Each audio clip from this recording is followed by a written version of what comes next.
In the hills of Carmel, Abigail, a wise woman, is trapped in a marriage to Nabal, a wealthy but arrogant man of the house of Caleb.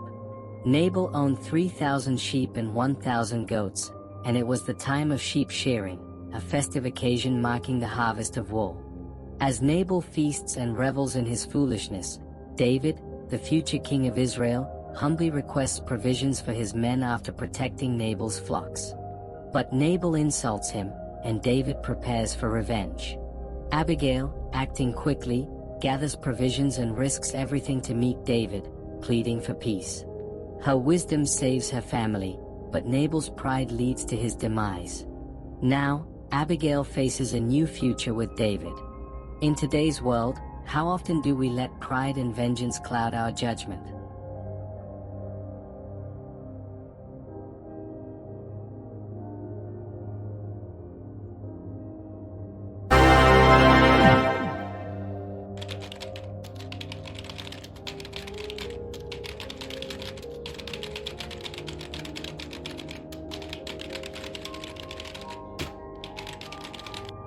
David, the future king of Israel, had been protecting Nabal's flocks from thieves and danger.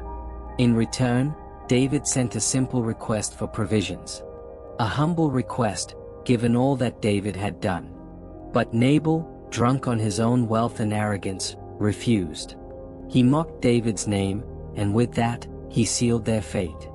David, enraged by the insult, vowed to take revenge. His men readied their swords, and his fury grew with each step they took toward Carmel. But Abigail, wise beyond measure, knew the destruction that was coming. She had one chance to save her family. Would she be able to avert the impending disaster, or would she stand helpless as the storm descended upon them all? David's wrath was unstoppable. He had gathered his men, their swords gleaming, their eyes full of fury. They marched toward Carmel with one purpose: to destroy Nabal's household for the insult he had dared to send them. But Abigail, ever the voice of reason, knew that bloodshed would only bring more destruction. Without hesitation, she gathered provisions: bread, wine, sheep, and grain.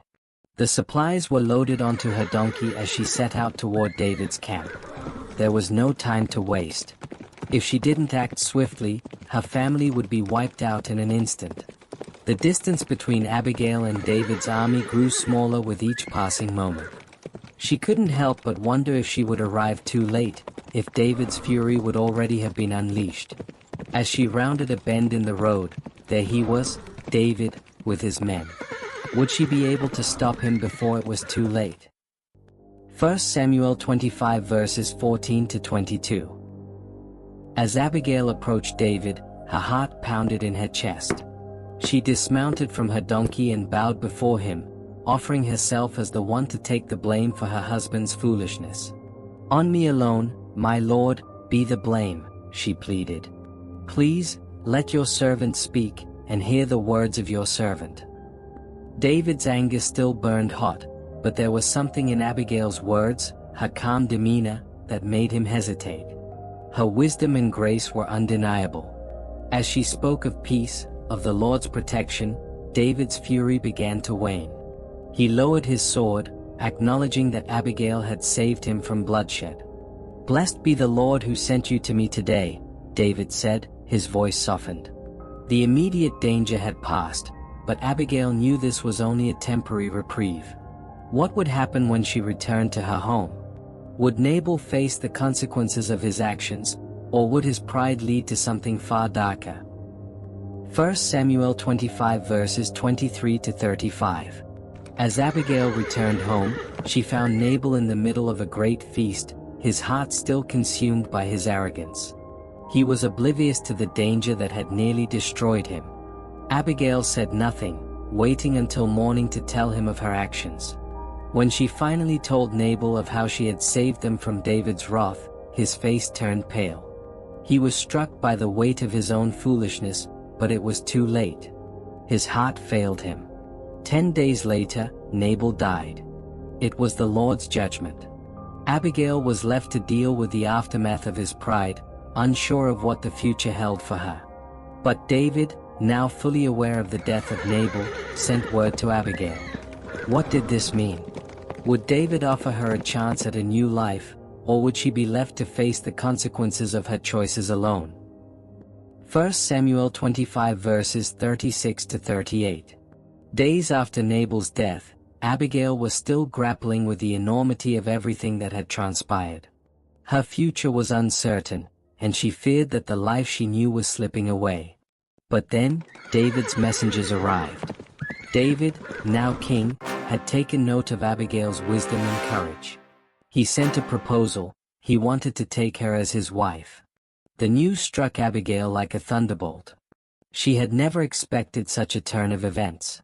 She was now a widow, and her past was still haunting her, but David was a man chosen by God. Could this new life with him be the redemption she had longed for? As Abigail made her decision, she knew the weight of her choice. If she accepted, she would not just be stepping into a new marriage but into the heart of a nation's future. But what would this new life bring? Would she find peace in her new role, or would the dangers that had plagued her before follow her once again? 1 Samuel 25 verses 39 to 42. As Abigail stepped toward David's messengers, her heart was torn. The future king of Israel had extended his hand, but what lay ahead for her was unknown. Was this the chance she had been waiting for, or was it a trap? With a deep breath, Abigail whispered, Lord, guide my heart in this moment. Lead me, for I trust in your plan. Let your will be done. Lord, you who have saved me from destruction and guided me through the storms of my life, give me the wisdom to follow your will. As I stand at the crossroads, uncertain of the path ahead, I trust in your plan for me. Help me to walk in faith, to make choices that honor you, and to find peace in your direction. May your guidance be my strength, and your will be my refuge. Amen.